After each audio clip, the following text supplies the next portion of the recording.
Welcome, everybody, to another episode of the Puckn Pod. My name is Joe. I am Spartacus. Once again, I think your name is not Spartacus.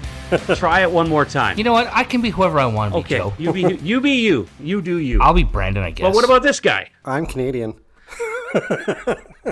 This show is out of hand. My name is Joe. That's Brandon. That's Paul. This is the Puckn Pod. We're here. We're ready. And it's been a crazy time, and that explains a lot why you guys can't figure out who you are. We've got hockey going on. We got baseball going on. We got football going on. We have basketball going. Like, all the sports seem to be happening at the same time at this moment. Golf. I've been watching more golf lately. I don't know why, but I have been. So, like, what are you guys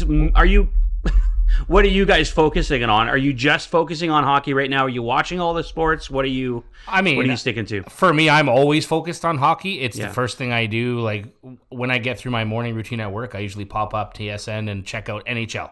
I don't give a crap about anything else. That's usually what I focus on. It could be the fact that the New York Rangers equipment manager just got married. Like, it doesn't matter to me, right? Like, I don't care. Yeah. It's more about just the passion for hockey and surrounding it and knowing what's going on. Yeah. Jumping on the Blue Jays bandwagon, I'm doing it. Not that I ever stepped off. No, I was going to say, you've always been a Blue Jays fan. Yeah, you definitely have the frustration, but they're on a roll. What is it called in baseball? Is it a heater? Is it a roll? What is it when they're winning game after game? It's impressive, is what it is. Probably whatever you want to call it. Yeah, Heater, it's impressive or is roll, what it is. but consistency, which is something that I've been complaining about since the start of the year with this team. So they're finally becoming that consistent team that a lot of us wanted us. I've been hearing a term lately. Oh. And it's described with good teams. Like, Florida's been called it, Edmonton's been called it, the Blue Jays, the Yankees, the who we have, OKC Thunder in the NBA right now, the Indiana Pacers. I heard being called a wagon. Man, they're a wagon. Like, yeah, I've heard that. Why can't you just say, hey, man, they're a good team? I wonder where the reference comes from. Like, is a wagon supposed to be strong and tough? Like, the little red wagon that I sat in as a fat kid didn't last very long. When I imagine the term, my mind is that they're like a bull pulling everybody behind them. Like, they're just strong and unstoppable, right? I mean, I'm sure wagons are quite stoppable if you really like I said, the little red one I sat in as a kid didn't like me too much. I think it's probably just to do with the whole bandwagon reference, where everybody's rooting for them. My team's in the final. They're the best team ever. I don't watch them the whole year, but I'll watch them right now. That probably makes the most sense, actually. Yeah. Good one, Paul. Yeah. Let's go with that. It's very philosophical. Let's roll with that. Yeah. But there, we're looking at right now, we're currently watching Game 4. Game 4 between Florida and Edmonton, and this has been quite the series when you consider the way Game 1 went and how Edmonton took the game. I will, and I'm not sitting here taking credit for the way Florida's playing, but I did say, hold on, they did win in overtime. Let's not get too excited here. Florida is putting out a good effort, and of course, the game number 2, Florida ended up winning it in overtime. But then game number 3, it was scary how Florida took that game. And then the frustrations just started to boil over, right? That happens a lot, especially in the playoffs, if games get out of hand. Yeah.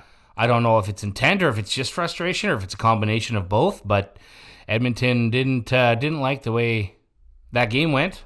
By the way, what's with all the time between games?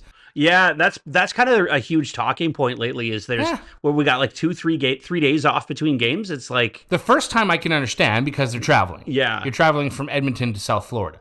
But from a Florida game to another Florida game, it's like ridiculous. Why do we need 2 days in between? For sure. And I mean, there's already lots of people over the years that have said the hockey season's way too long. Yeah, it is. Well, then you do stuff like that, right? And then you have no time. And this is from a fan's perspective and like an executive perspective in the NHL. Yeah. You have no time between the end of the season for the teams that are going far. At the end of the season and then the NHL draft. What is it, 2 weeks from now? Yeah, well, okay, look at it this way. It goes so long that the teams got tired of waiting for it to end before they started making moves. Today, we had our first trade in the offseason, and Chris Kreider is now an Anaheim Duck. So I mean, if that doesn't tell you it goes on too long, that I don't know what does. There was they just scored again. 2-0 Florida. On another power play. 2 power play goals. Talk about Edmonton's frustrations boiling over. I think this is not going to help things when it comes down to the Oilers kind of heavy hitters kind of getting frustrated and making those big mistakes. That was on a Darnell Nurse penalty. The previous one was who was it? There was a high stick on who? What was his name? It was who was it? Oh, it wasn't Perry. Oh, it was Evander Kane. Evander Kane. Yeah. So a couple of heavy hitters, a couple of emotional guys, right? Do you think emotion is going to kind of hurt Edmonton in this? I mean, we're already down 2-1 in this series, 2-0 in the game. Who knows what can happen from here? You have to wonder, maybe there might be a little more pressure, the fact that they're a Canadian team, and it's been over 30 years since a Canadian team has won the Stanley Cup. So they could be feeling that pressure, at least maybe Connor McDavid, considering he's like the face of hockey in Canada. There's that possibility. And I'm sure you guys as Leaf fans can agree with me on this, but like, there has to be a precedence when it comes to those Canadian players who are playing on Canadian teams. You got to take cheaper contracts. You have to. It's the only way that team is going to be able to build around you. And when you're making $12 million on a flat cap, like, how are you going to elevate your team by taking those contracts? And I think of Mitch Marner in this scenario, right? Like, he should not have been making what he was making on the Leafs. I'm looking at Edmonton with Darnell Nurse making $10 million. Are you kidding me? Like, this is ridiculous, right? And speaking of ridiculous, and on the same topic, Bettman came out the other day. Biz asked him on the broadcast last game about, do you think that you're going to try to rework the whole situation with tax-free states? And Bettman came right out, didn't even let Biz finish the question, was like, this notion is ridiculous, and the Florida teams for years were garbage, nobody made a stink. And it's like, actually, bobblehead, believe it or not, there is a difference. Bobblehead's actually really creative. Because if you have a $10 million cap hit in Florida, and you have a $10 million cap hit in Toronto, just as an example, and Florida's not the only place. Vegas, the other Florida team is what I mean. They were referencing Seattle, which I didn't realize. In terms of the taxes in the taxes, Texas, so like the Dallas Stars, right? If you have a $10 million cap hit in Florida, you're going to bring home, I think they did the calculation, it was like $7.538 million. In Toronto, you bring home 5.37 or something. Like, it's literally $2.5 million less at the same cap hit if you're playing on a in a Canadian market. Yeah, in a Canadian market or anywhere other than a tax-free state. Now, the counter argument to that, of course, is that the Canadian dollar is so much weaker than the American dollar that, even though they're taking home $5 million US on their paychecks, it still equates like $7 million based on the fact that our dollar is so weak, right? Also more expensive to live. That's true too. Up north here. Vancouver is a good example, right? It could also be John Tavares and have the Canadian Revenue Agency going after you for your last contract signed. So, that's a thing. Speaking of Tavares, I read that Tavares' next contract will not be less than $5 million. I've heard that, but I've also heard that there's the possibility they might sign into a long-term deal with at a cheaper price, deferred money. Yeah, and that he might make between $3 to $4 million. That could benefit you, and it could also hurt you if he gets injured and has to retire. Then you end up getting a cap recapture penalty, which is what happened with Luongo in Vancouver. Right. So you have to be really careful when it comes to signing those type of contracts. But there's always that possibility, no matter who you're signing to those deals. But it's those older players you have to be really careful for. Right. But let's talk a little bit more about these playoffs. I mean, we've got the NHL playoffs. We've also got the NBA playoffs. When we were talking about OKC, what's the series at right now for OKC in Indiana? It's Indiana, right? 2-1, I think, for OKC. To be clear, it is Indiana they're playing, right? Yes, Indiana and Oklahoma. I didn't want to sound like an idiot, but it is 2-1. Indiana took the lead last night as we're recording the broadcast, last night in the series, so they're up 2-1 right now. It's been a pretty tight-knit series, I'd say, so far. Obviously, the storylines, again, if we're looking at the Canadian side, is, again, watching SGA and Pascal Siakam. Siakam's been pretty dominant, but it's not even just been him. Like, Tyrese Halliburton on the Indiana Pacers has been a revelation for them this playoffs. Like he's always been a good player, and Florida scores again.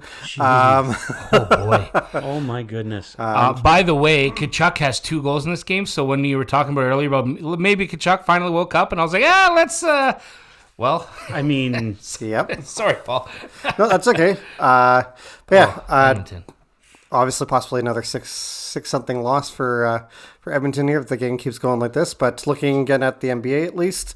Halliburton's had a bit of a revelation for the playoffs. Again, good player during the regular season, but it's been lights out for them so far. The headline from last game said that the Pacers bench won them the game. Yeah, oh totally. Siakam only had 21 points, which that's nothing to scoff at, but he can average a lot higher than that. Yeah, totally. Yeah. But by committee, and there's another Canadian player on Indiana. Actually, and I didn't realize that. Montreal native, Mathurin. Benedict Mathurin? Yep. Now I wonder if is it French or is he just from Montreal? Like is it? I'm going to assume it's French. I'm going. Benedict. Benedict. Don't pronounce the T. Benedict. Yeah, no, and actually, I've been hearing that Shai is going to be like the pace that he's playing in his career, because it's still early in his career, that he's going to be one of the best players in the league for quite some time.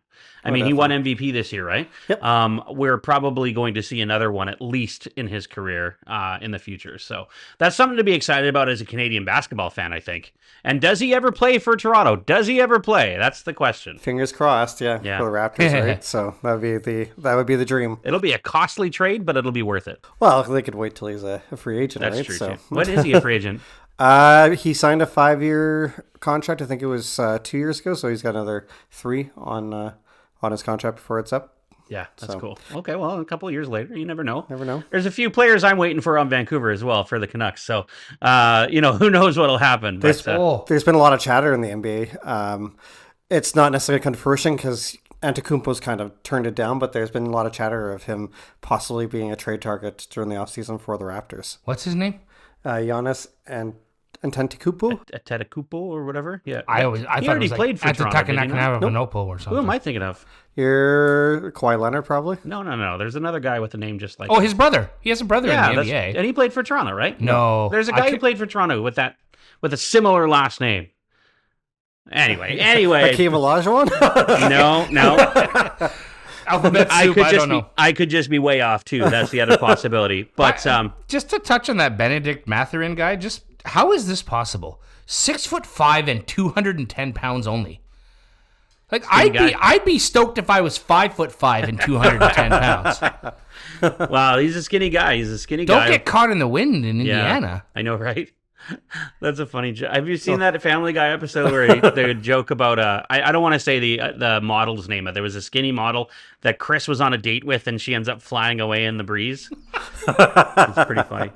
But gentlemen, the day we record this podcast, which is of course right now, as we record this podcast, there's a ton of sports happening right now. We're currently watching the hockey game between Florida and Edmonton, but there's also some CFL football happening right now too. The BC Lions are playing game number 2 against the Winnipeg Blue Bombers. Now they just played, I think it was Saturday night. I want to say Saturday night. Their home opener at BC Place. So it's less than a week since their last game. It's kind of unheard of in the CFL to do that. They usually have at least a week off between games. Right. But this one's a special one. They'll probably have a bye week soon, which is going to give them that rest that they need. But the one thing about playing the Winnipeg Blue Bombers and props to the Edmonton Elks, who put up a challenge for the Lions in game number 1. The one thing that kind of was understated about that game is that we had a Canadian quarterback in Nathan Rourke on BC, and then Trey Ford, who's the Canadian quarterback on Edmonton. It's actually very rare for Canadian quarterbacks to go head to head. Yeah, I think it's like the last time it happened was like 1960 or something like that. Oh wow! So yeah, it was quite some time ago. So yeah, really exciting game, and BC did end up pulling out the win, but really they didn't start playing that way until the second half of the game. It was the third quarter, and it was all props to Nathan Rourke for making that happen. The specific play, the drive itself started on their 3-yard line, just based on I think it was either a turnover on downs or they just kicked the ball and ended up getting it in their third yard line because of the way the ball, with the way they caught it or whatever. But yeah, they ended up taking it from the 3 yard line all the way to the end zone and got a touchdown on two major plays by Nathan Rourke. In the whole middle of that whole thing is he ended up keeping the ball and running for like 15 yards each way. So pretty incredible stuff when you consider what he's been through, going to the NFL 2 years ago, or I guess last year, really trying to make it in the NFL, and then coming back to the CFL halfway through the season, kind of struggling a little bit with a new playbook and kind of getting used to the certain players on the team and whatnot. This is his team this year, and he showed that he's capable of carrying the team if he needs to, and that's exactly what happened. You were stoked at be like early stages of our podcast that he was coming back to play for BC. Yeah, I went to his first game back, and it was exciting. It was exciting to see him back, but I understood the fact that he wasn't going to know the playbook, and he wasn't going to be the same Nathan Rourke that he was in 2022 because of the fact that he didn't know the playbook, right? So it was cool to see him back again, and it's cool now to have him back and actually be running the team. But he is in for a test again tonight, playing the Winnipeg Blue Bombers, who, year in, year out, they've been one of the best teams, if not the best team in the league. And our buddy Frank, who's a huge Winnipeg fan, I'm sure is kind of, because he cheers for both BC and Winnipeg. He's a season ticket holder. I was going to say Andy has season tickets. So it's definitely, it's interesting to kind of see what's going on with this, and I'm really hoping that they can pull it out and beat Winnipeg, and you just never know. Paul, the Bombers are a wagon. A wagon. But I mean, BC looks like they're a wagon too so far. So let's, and I think actually Edmonton's going to be a really good team this year, just based on the game that they played against BC. They held their own offensively. I think their biggest weakness was probably defense, but in the end, it's not like BC blew them away, so it's going to be interesting to see what they do this year. They'll definitely be in the playoffs. Do you think that Rourke coming back from kind of a failed opportunity in the NFL, does that shoot his confidence down at all? I mean, I haven't watched football on an analytical level like ever. Nathan Rourke is probably the best player to watch on an analytical level because he literally lives the game.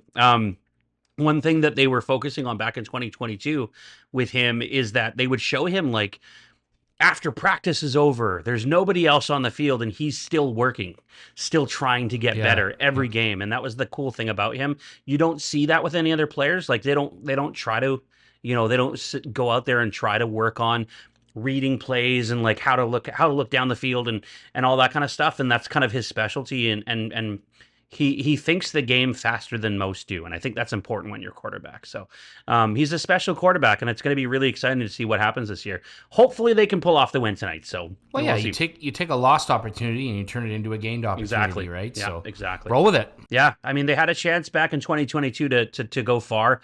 Unfortunately, they ended up losing to Winnipeg, if I remember correctly. I think it was to Winnipeg. Winnipeg ended up going to win the Grey Cup that year in 2022. Don't ever mention the CFL around my mom's husband. It's only Rough Riders. That's the only thing you could ever talk about. What is it with Rider fans? My father-in-law too. Yeah, like what is it with Rider fans? They're everywhere. And I mean everywhere. it. They live everywhere. Like you go on the ferry to go to a Lions game versus the Riders, and there's lots of guys in green on that ferry. Like it's crazy. They're the Leafs of the CFL. They literally. I've said that many times. They're the Leafs of the CFL. Although I think Leaf fans they're getting better, but maybe it's because I've been hanging out with you guys too much. I don't know. The team's not, so I don't know why the fans are. Maybe that's why they don't have much to rub in their face. I was always an Argos and Stampeders fan growing up. Yeah, you grew up in Toronto and then Calgary, right? So yeah, like born in Toronto, most of my life in Calgary, but I can still remember like early 90s series like Pinball Clemens running the ball at the field and stuff. So watching Darren Flutie, Craig Dickinson. What's so funny about the CFL is that most of those players play on other teams too. Darren Flutie played on BC for a long time. Yep. Doug Flutie. I'm talking about Doug Flutie, but Darren Flutie played, yes. Doug Flutie played on BC as well. That's right. And he also played on Calgary. He played mostly on Calgary, but played on BC for a year as well. So he was. My dad's got his jersey. He was a huge Flutie fan. huge. And of course, Flutie made a huge progress in the NFL as well. So still is a big name for himself. I think he played for the Chargers for a bit. I played for Buffalo. I know that for a fact. Yep, and I've also played for the Patriots at one point. Did he? Yep. That's news to me. I didn't. I think he came out of retirement to play one more year for, maybe that was for Buffalo. I can't remember, but yeah. Huge influence Doug Flutie was. And Calgary's doing well this year too. They opened up the season on a win as well. So nice. There you go. So everybody won the first week. Yeah. Everybody except the teams that lost. Yeah. But it's exciting to see all these sports happening at the same time. And you rarely get to sit back and actually watch one and then change the channel to the other and kind of, catch what play, when it's a commercial break here, I'll go and watch this one. And, it's pretty fun time. There is those days though, like for example, right now, because with football, it's usually a week apart. It's usually a week apart between games. And of course, with the playoffs, like you said, there's like 3 days off in between games. There are days when there's no sports to watch, which is like, I don't know what to do. Watch golf. Yeah, watch golf. That's when you watch golf. I've watched golf. I've also, it's 4-0 now. Oh, no, that was a replay. That was replay.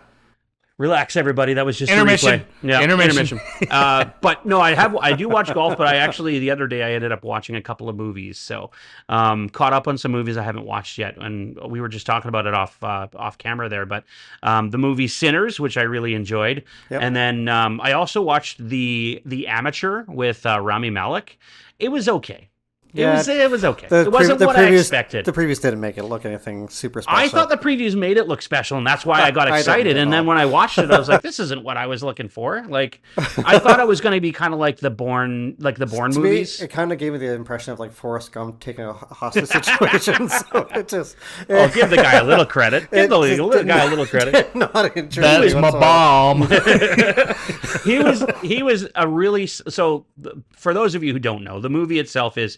It's about a guy who works for the CIA he's like a really smart intelligence person. He's an analyst. Yeah. And basically something happens. I don't want to give too much away, but something happens that devastates him.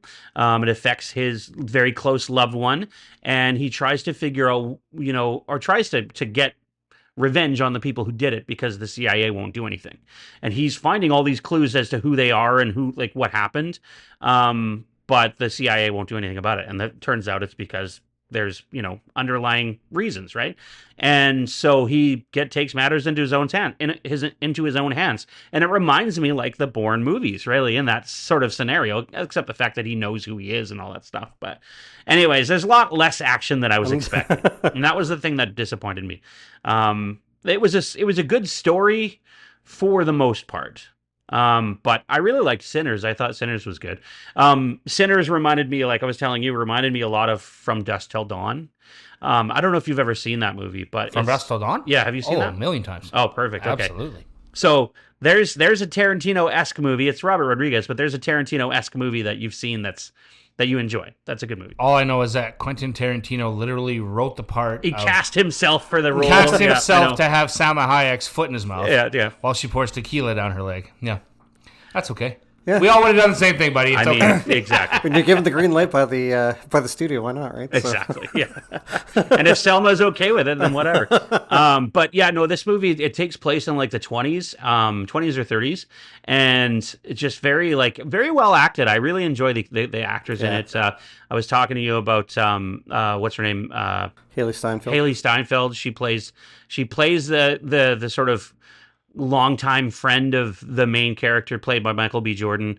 He plays two characters actually, which is really kind of neat. I thought it was really good. A really entertaining movie. It doesn't really pick up till about halfway through, and we did the math when we were watching it. It's literally halfway through the movie till the second act starts, and that's when all the crap goes down. But something happens when you first start the movie. Like as soon as the first scene happens, you're just like, okay, something happens here, and then you find out what basically is what we watched a trailer for it a couple weeks ago. And ultimately decided not to watch it just because we were kind of like, it looks a little goofy. It's pretty long, too. It's pretty long. It's like 2 hours and 20 minutes or something like that. So it does take a while for stuff to go down. But like I say, it's good once it does. Like, you think the story's, and this is what Dusk Till Dawn did to me. You think the story's going one way, and then it goes another. It's just like, I think I would have been totally fine with From Dusk Till Dawn with the original storyline the way it was heading. Mm-hmm. And then all of a sudden you turn and you're like, oh, that's new. But it's so good. I love it. Didn't have that on the bingo card. Yeah. The one thing about Sinners, there's always, I find with like every movie kind of like that, there's always that one character that you want to die, and certainly there was one character in that where her ultimate demise. I'm not giving anything away. I was very pleased to see that happen. So, all right, her ultimate demise, but I'm not giving anything away. We know it's a her. We know it's a her, and it's a her. That's like jumbo shrimp, Paul. Yeah, could be anybody. It's a good movie. I enjoyed it a lot. So, if you're not watching sports, there's always lots of movies and TV shows to watch. So those are my recommendations anyways. I just watched them yesterday, so it gave me some time to think about it. But So Jaromir Jagr added to his trophy case today. The guy's like 70 years old. How is that possible? He's not 70. He's like 70. I don't know how old he is, but he's not 70. His body probably feels like he's 70. He apparently won a regional Emmy Award for his jersey retirement ceremony. For diving, or? No. It's just something to do with his retirement ceremony and producing something along with the whole like camera crew and documentation of the event. Actual ceremony? Yeah, like it's called Celebrate 68. Okay. Basically, and it's like it sounds like it's like a docu-series or a documentary put together. And he actually won an Emmy Award for producing it. Wow. This guy That's freaking weird, man. Oh man. Paul, why don't you break down this trade that happened today with Kreider and the Anaheim Ducks? Can you tell us what was involved in this trade? I can. Yeah, just give me a second here. I know that when you look at it on from the sort of outside lens, it feels like the Rangers were sort of getting not much in return for Kreider. However, what we know is that the draft pick that they got, they did move up 15 spots in the draft based on the position of the pick that they gave up for the trade as well, right? So they ended up getting Carey Terrence and Toronto's third-round pick for this upcoming draft, which Toronto had originally traded that pick to Anaheim for some forward named Kirill Slepets. You don't even know. Don't even know anything about him. I don't think he's ever going to become anything, obviously, with the Leafs. But and then watch him be like the star kid in the friggin' Well, and prospect. Then, yeah, like I said, Kreider going to Anaheim. They're going to get a fourth round pick, like I said, moving 15 slots down. You were saying earlier when we were talking kind of in our chat that 15 spots makes a difference. I agree and disagree, and I retorted on that. But basically, every kind of pick after the second round, your chances making the NHL decreases like exponentially. Like first and second rounders, I believe, equate to something like 60%, 70% of the players in the league, and then everything else is kind of... It's a fair point. I think really what it comes down to is, like you say, it's a gamble, but ultimately some of the best players in the league are late round picks too. Or historically. Historically. Like we've had, there's been some gems for sure. And there are people that get picked. And I mean, this draft in particular, they have been saying is somewhat of a weaker draft, this 2025 draft. But they said that about I want to say the 2018 or 2017 draft, and there ended up being a bunch of studs in that draft too. So it does happen. But like you say, you just never know what you're getting out of those. You just got to make sure you draft right. Well, this digs into the Ducks cap space now, obviously, for the offseason. There's lots of talk about, obviously, Mitch Marner, but there's other players out there. Besser, Bennett, lots to choose from. And Anaheim's been so up and down as well that their players that play on the team now, they might want to look to move some of those out. Like we've talked about Trevor Zegras maybe wanting a change of scenery. Apparently they've been trying to move him for quite some time, like a couple of years now. This might be the offseason we see him go, for sure. With the amount of cap space that they have, even after picking up Kreider, they could buy my house 70 times. It's just ridiculous. I mean, that's a trade chip in itself, right? Cap space. It sure is. And especially with the cap going up. And I mean, Anaheim has done pretty much nothing for 4 or 5 years, but it's not like it's a low market team. Yeah. they still make tons of money. And they have to be at a certain floor too, right? Like the way the cap works. Yeah, they do. They have to be at a certain floor. Is this the space that they have? That's below the floor, correct? Yeah, well, and they got 11 million, more than 11 million coming out the books right now. 12 million actually coming out the books too. So I believe you have to be at about almost 22 million to be at the floor minimum. No, it's 40 something. Is it? Yeah. 40 something million dollars. Yeah. Does anybody have more than $40 million in cap space? I assume Anaheim has the most cap space out of anybody, correct? Well, I meant in terms of cap space available. I don't think you can exceed at the start of the season 22 million in cap space. I think you have to. Oh, I see. Oh, yeah. Like, okay. Doing the flip of it. So you're talking about as soon as the season starts. Yeah, as soon as the season starts, I believe you have to be around 22 million for your cap hit.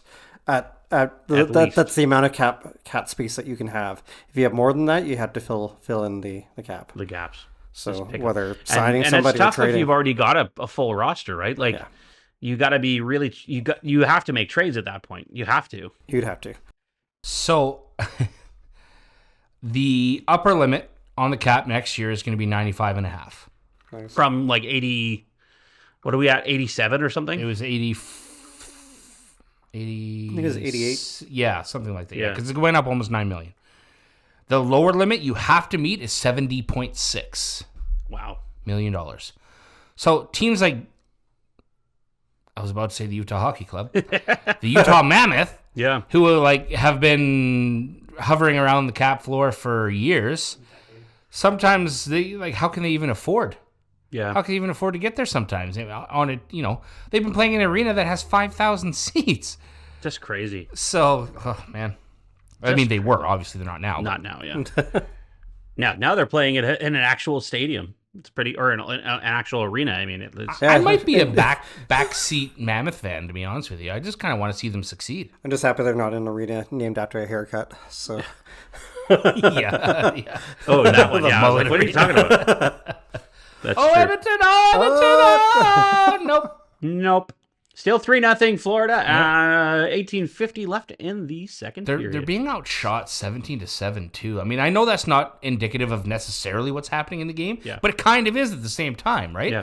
If you before we started recording, as we were setting up everything, I said to you guys, and I said, look at Florida's forecheck.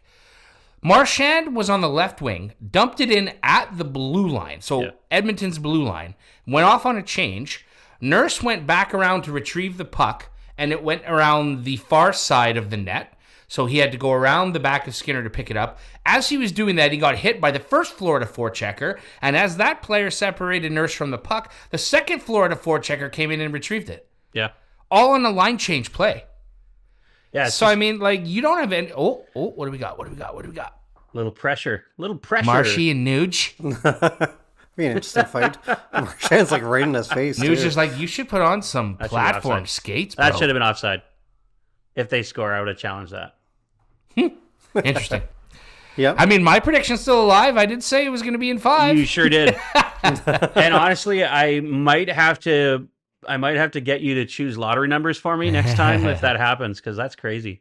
But it's definitely, like I was talking about before, there's so much sports happening right now. It's hard to keep track sometimes of what we are watching. And I mean, for me, I'm watching the NHL playoffs. I'm watching the AHL playoffs as the Abbotsford Canucks start the Calder Cup finals tomorrow, which is really exciting for me. I'm stoked. Lo and behold, there's another Florida team. I know. The finals, the Charlotte Checkers. Yeah, Florida's AHL affiliate, the Charlotte Checkers, versus Vancouver's. Should be interesting to see what happens. I'll be honest, I'm not expecting much, considering the Charlotte Checkers just came off of 2 sweeps in a row. Oh wow! They swept one team, played in the conference finals and swept that team. So the way I see it, it's just I'm proud of Abbotsford for making the finals, period.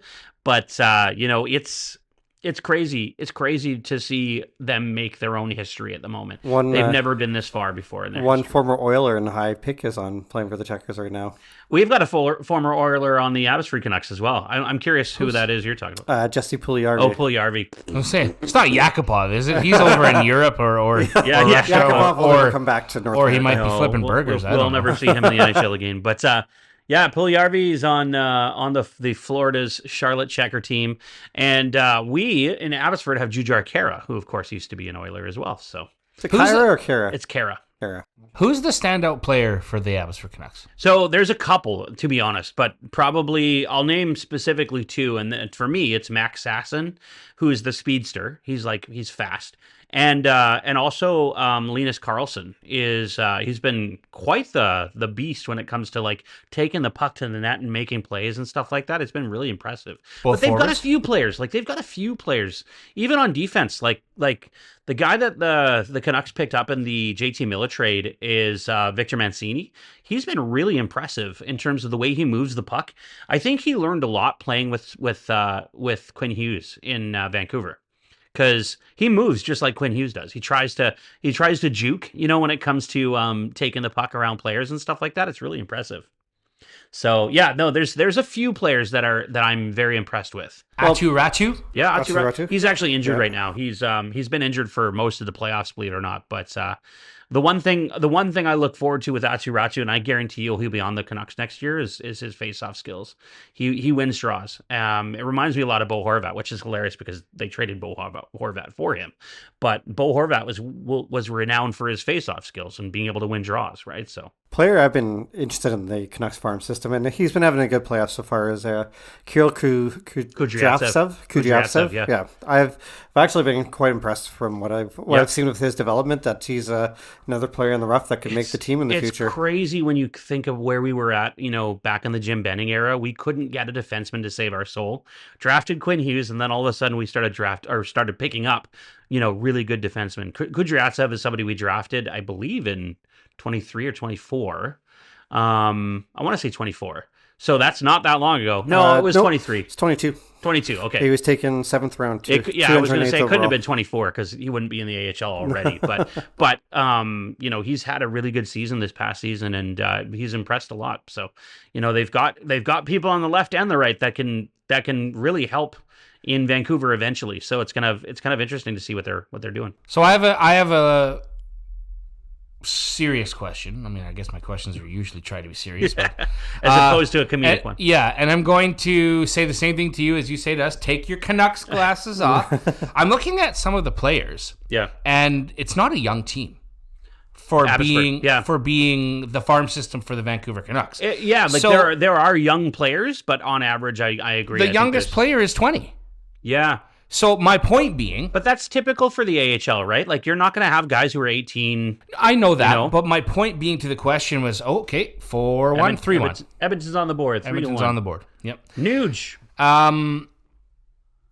Are there any players, other than a couple of standouts, Lekkerimaki probably being one, Aatu Räty, are there any players that you can see as standouts that you could pretty much right now, you'd bet money on it, they're guaranteed to make the Canucks? Not even necessarily next year, but as a potential depth player. Because how many of these, maybe two, are going to be like impact players for the Canucks moving forward? Probably not many, right? Well, it's not usually the case. It's so funny, like the way young players are, their ceilings are just through the roof when they're young, right? Like they can do anything. But yeah, it's all a matter of who they play with and who's their coach and things like that. The guys that kind of stand out to me, who I think will for sure be on the Canucks, are players like Max Sasson, players like Lekkerimaki probably will be there. He's actually had somewhat of a soft playoffs, but I think he's also not used to playing this long, coming from the SHL, and all that kind of stuff. But we've got Tom Willander coming up next year. We've got Victor Mancini, who's definitely going to be on the Canucks. I said Max Sasson. And then, like Linus Karlsson, these are the type of players who they make such an impact on an Abbotsford team that's in the finals that you kind of have to say to yourself, like, these guys are definitely going to be on the team. Yeah. And then you've got guys who are like, who were signed as free agents who are making an impact. And I think of, what's his name? Is it Sammy Blais? No. Well, ironically, Sammy Blais is is somebody who tried out for the Vancouver Canucks this year but didn't make the team. But he's made a huge impact on Abbotsford in the AHL. Like the guy's got experience. He's won Stanley Cup. He knows what it takes, and you got to think he's a huge reason why they're where they're at right now. With that never give up mentality, and as McDavid would say, that dig in mentality, right? I look at a guy like Jonathan Lecarmack. He hasn't had an amazing playoffs. He's been good. Yeah, he's but he actually has been sitting mostly lately. Yeah, and I look at him, and the fact that he was a mid first round pick, I would have expected him to make the Canucks by now at this point. Again, I think it goes back to the whole mental aspect of the game. You were talking about the SHL kind of not necessarily going as long and maybe a little bit easier. Yeah. I can't give a lot of credence to players given that as an excuse because, again, you can look at a guy like Pontus Holmberg on the Leafs, saying I can reference the Leafs with this. He played in the SHL. He was a 7th round pick, I believe, and has consistently been able to make the team for the Leafs every year, and the Leafs are a perennial playoff team. Yeah. So, a guy like Lecarmack, it could be a head thing, but as an organization, not necessarily that they have to give up on him right now. They don't, but they really got to start pushing him. Like, hey, if you want to be part of the big club, you've really got to show it. Well, there's expectations for him, right? Like Lecarmack, the thing about him is he has played on Vancouver this year. He's played a few games for Vancouver this year, but he's been up and down between Vancouver and Abbotsford this year. And the reason why he's on Abbotsford is because they were able to waive him and he could play for Abbotsford after Vancouver didn't make the playoffs. But the expectation with him is that he's basically going to replace somebody like Brock Besser. Right? He plays the same game. He's just faster. Like he's got better feet than Besser does. He's small. Yeah. I mean, really, he's 5'11", 172 pounds right now. That's not going to cut it for the NHL. He's got to put on some beef. Yeah, and he will. And he will eventually. But I mean, again, he's about to turn 21. So, I mean, that is still pretty young. Right? Arshdeep Baines was the player I was thinking of, by the way. He's another one who I've been very impressed with. Sorry to interrupt, but he's another player that I've been very impressed with in terms of making an impact on the team, and he was just somebody that they signed as a free agent. 14 points in 18 games exactly. for the Canucks right now. He scored 2 goals to win the final game of the last round, so he was a major player in that game. So, yeah, he's definitely been somebody I've really, really enjoyed having on the team. Yeah.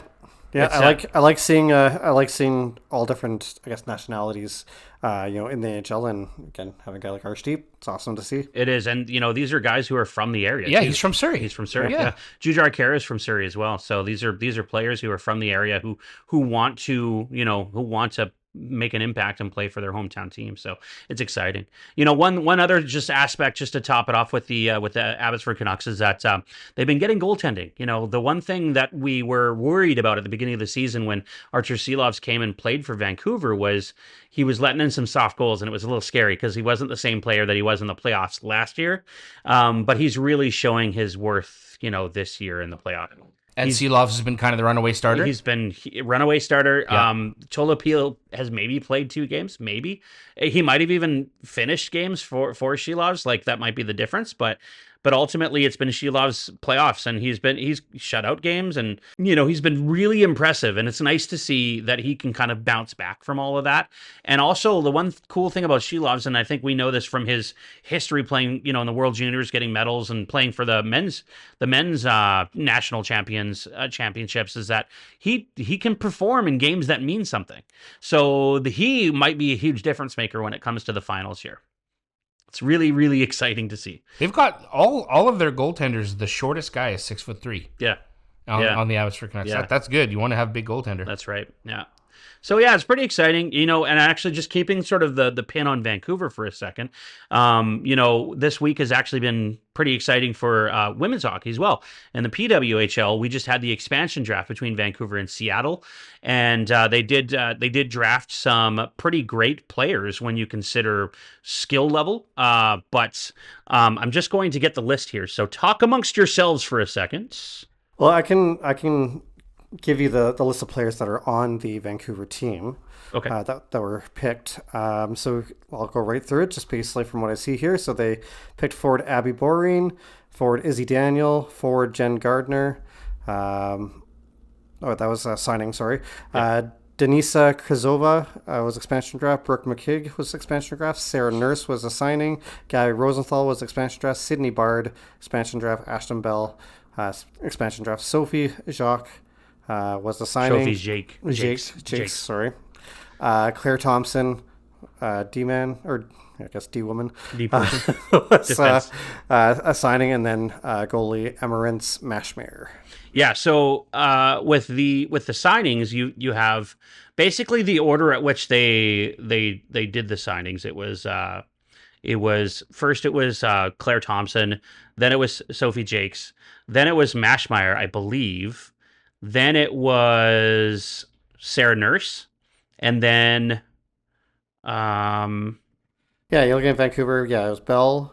It was Bill. No, sorry, I'm just thinking of the signings in particular. Signings, gotcha. I'm trying to find this silly thing. Hang on here. So Jen Gardner, I'll just start with her. Jen Gardner, she was the last signing, basically their fifth signing.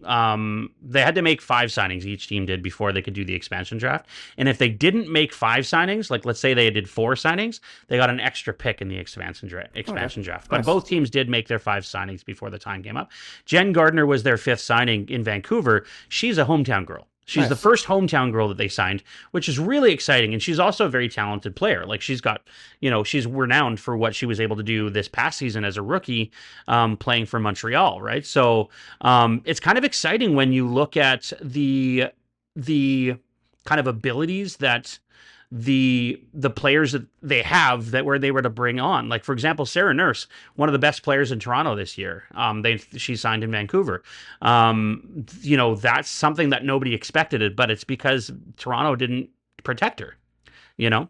I was curious about that because I was thinking to myself as you guys were talking and you said Sarah Nurse was signed. Mm-hmm. I thought, how could she be signed if the PWHL just started with their contracts? How could she be a free agent? Yeah, their contracts are all already? Short, like 1-2 years. Well, and that's what she just signed with Vancouver was 1 year. Yeah, that's right. Yeah. Well, and I think with the expansion, like the fact there was 2 expansion teams, they got a window for signing players too that the other teams didn't. Right. Yeah, so Claire Thompson has a 1-year contract. Sophie Jakes has a 3-year contract. So she's sort of long-term contract when it comes to that type of signing. Emerence Mashmeyer, who's one of the best goalies in the league, by the way, I should point that out, signed in Vancouver now. So it's kind of like, it reminds me a lot of the Luongo when he came to Vancouver. It's kind of like the female version. And then Sarah Nurse has a 1-year contract. Jen Gardner, I'm just trying to see how long her contract is. It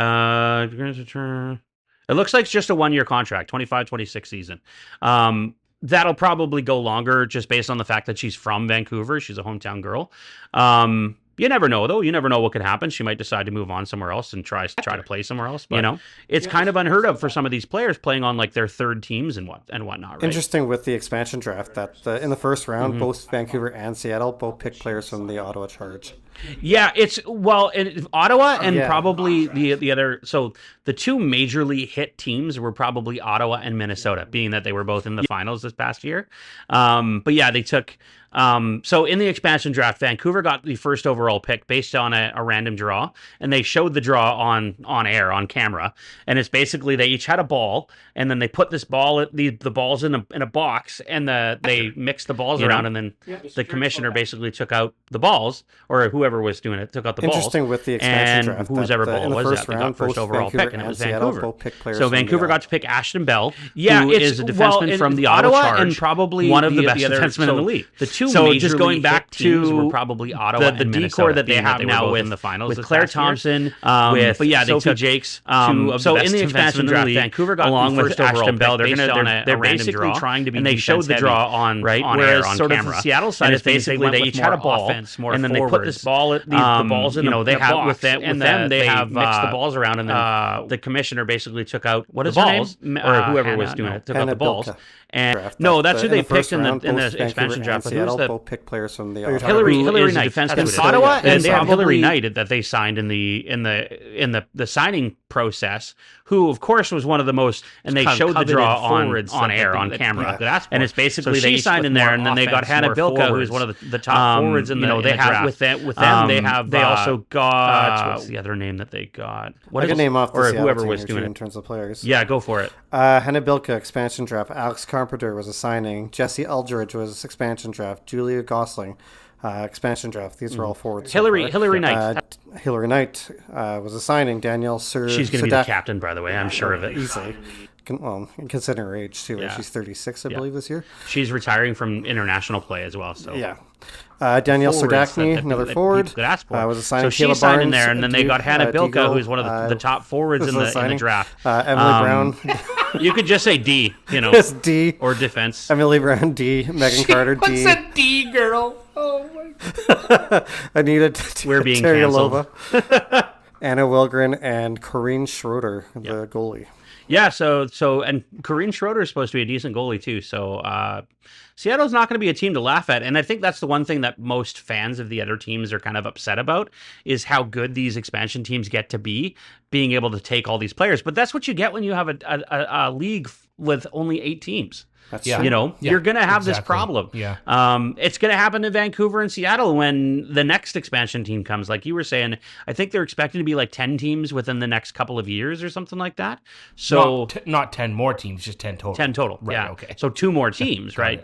So it's going to happen again fairly soon. So it's just a matter of when. I think we just have to get used to the fact that these are going to be some good teams. Well, and now the rest of the teams that have players taken have a bunch of holes. Like I think they've only got like 9 players on their team now, and they have to start filling in some of the holes that they had. Yeah, we've got, from what I understand, they've got signing season coming fairly soon.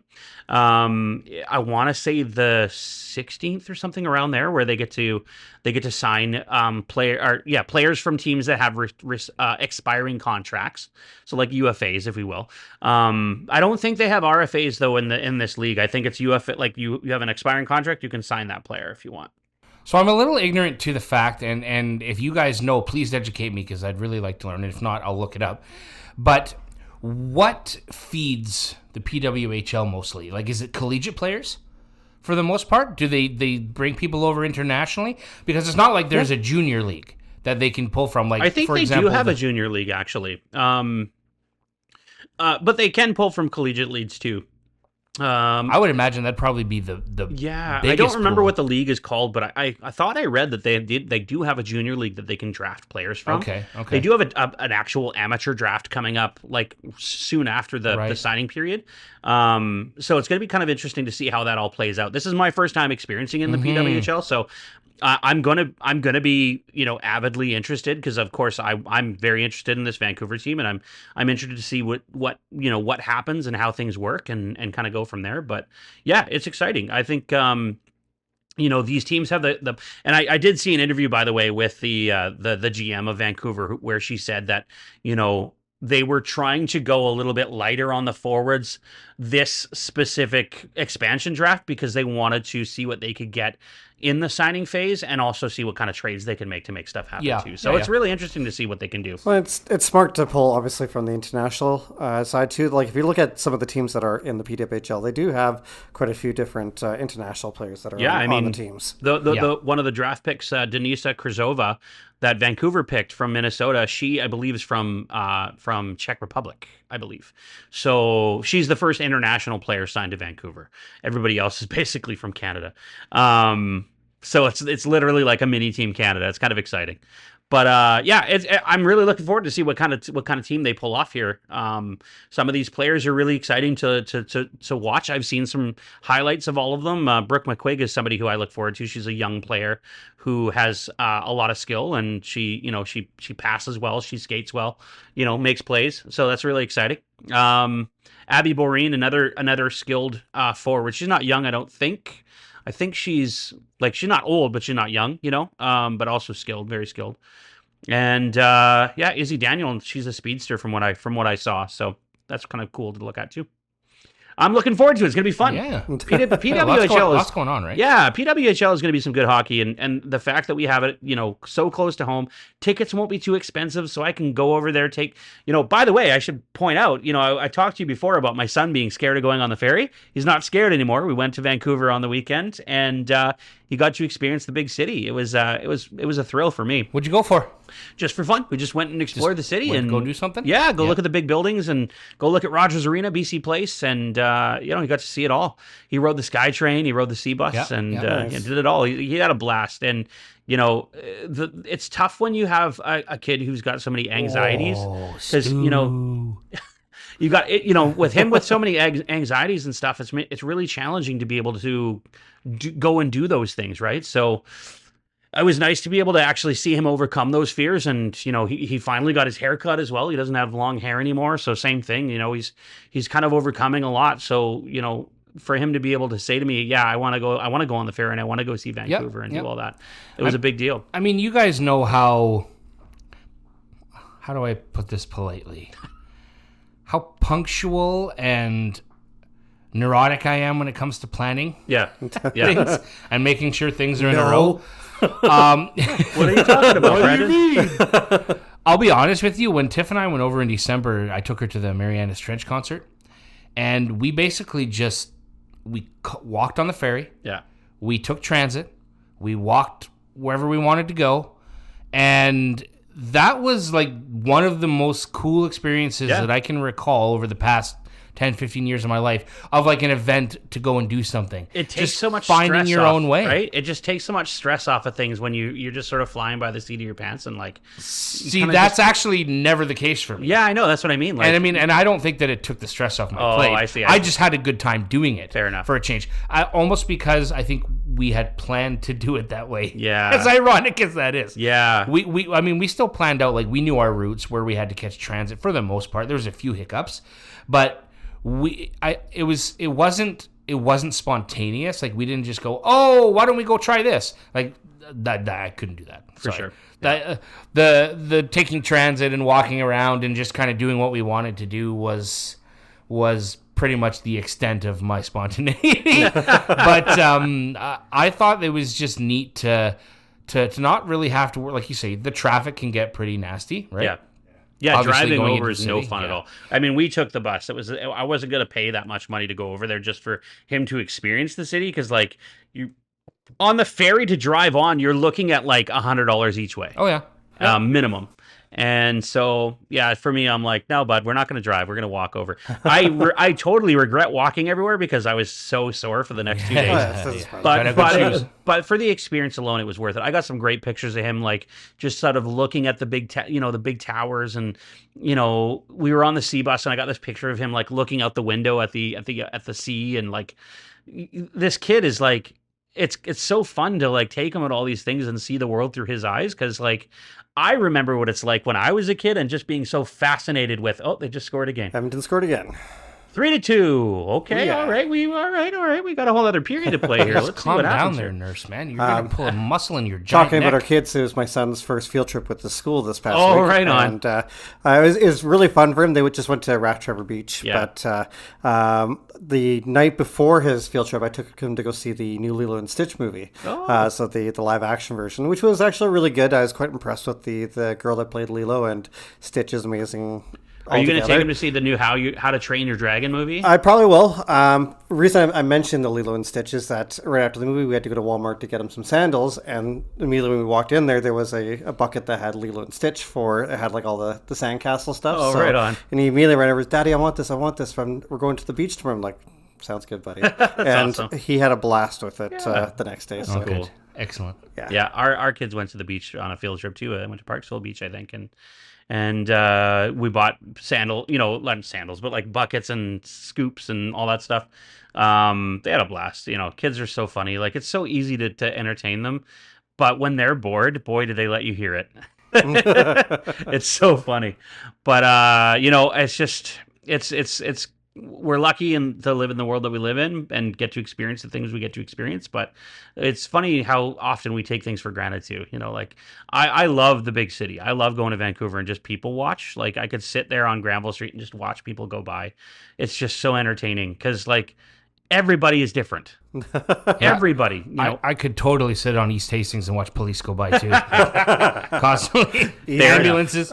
Yeah. Working I miss living in the city. I loved living over there. It's kind of deceptive sometimes though. I tell you, we were staying at a hotel and the Orpheum Theater was just up the street. Mm-hmm. least it seemed like it was just up the street. Yeah. You can see the theater almost from your hotel or out on the street anyway.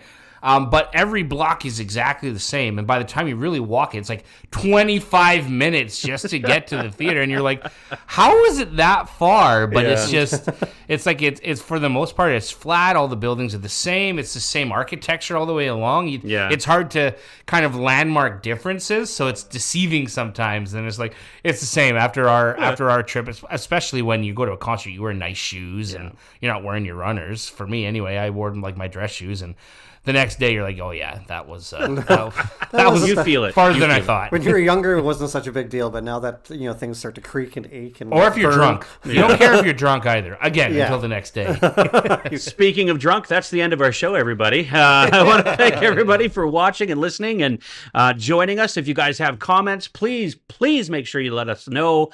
Leave us a comment on any of our social media. We're available at the Puckn Pod everywhere you get your social media and everywhere you get your podcasts. Thank you guys once again for listening for the Puckn Pod. My name is Joe. My name is Brandon. And I'm going to bed. We'll see you guys on the next one.